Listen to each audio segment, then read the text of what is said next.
ہم سمجھتے ہیں کہ ایک المیہ سے کم نہیں ہے.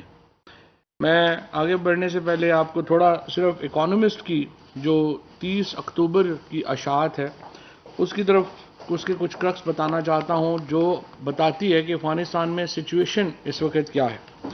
Afghanistan is on the brink of the world's worst humanitarian crisis. The UN said on October 25th, exceeding even the misery in Syria and Yemen. Syria اور یمن کا جو کرائسس ہے وہ بھی پیچھے رہ جائے گا جس طریقے سے افغانستان کی صورتحال اب بن رہی ہے. A new report from United Nations agencies estimates that some 23 million of the country's 38 million people will not have enough food to get through the winter unless the aid is rapidly scaled up.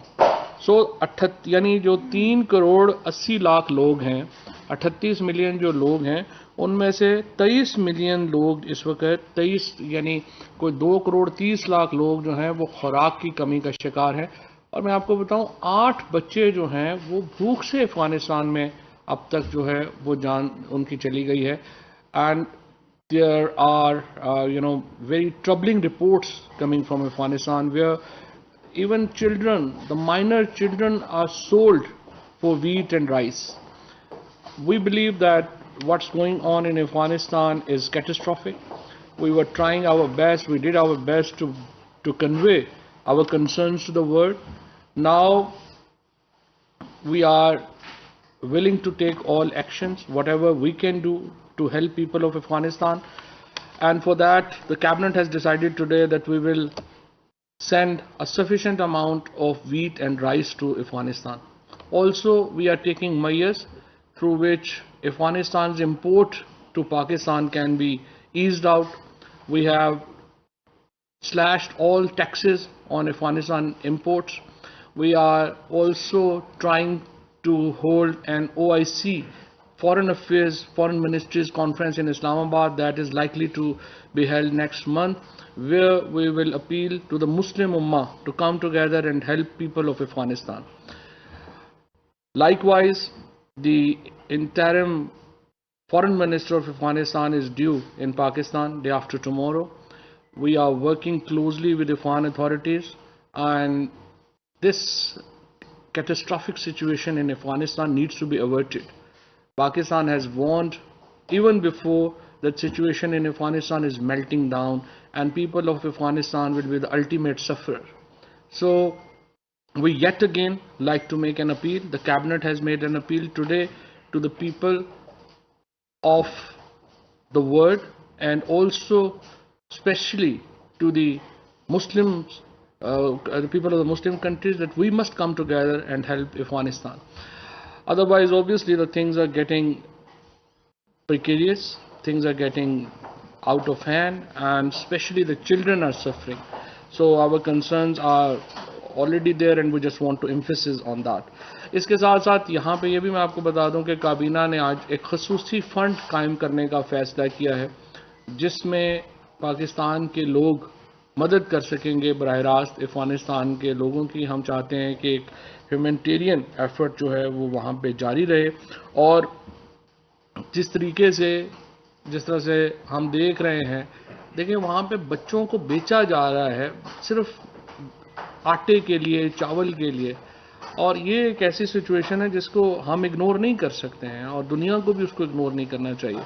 اور انشاءاللہ پہلے ہم یہاں پہ مسلمان وزرائے خارجہ کی کانفرنس جو ہے اس میں اور بھی امور ہوں گے اور اس میں افغانستان کا یہ جو معاملہ ہے اس کے اوپر غور کریں گے. اور اس کے ساتھ ساتھ پرسوں افغانستان کی جو بری حکومت کے وزیر خارجہ ہیں وہ پہنچ رہے ہیں اور ان کے ساتھ بھی ہم یہ جو ہیومن کرائسس ہے اس کے اوپر بات کریں گے. اس کا جو the primary reason that led to the Afghanistan's present situation is the assets of Afghanistan are freezed. They have not been released. Likewise, the dependence of Afghanistan was on the foreign aid. Right now, there is no aid. So the whole Afghanistan economy has melted down.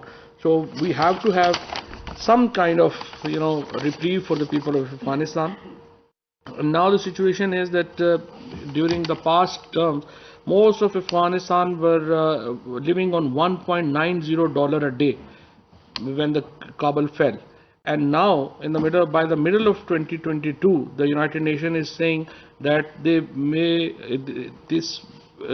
total income will actually make half of that. So you can imagine the poverty that people of Afghanistan are actually suffering, and the kind of environment that has now have been faced by the people of Afghanistan.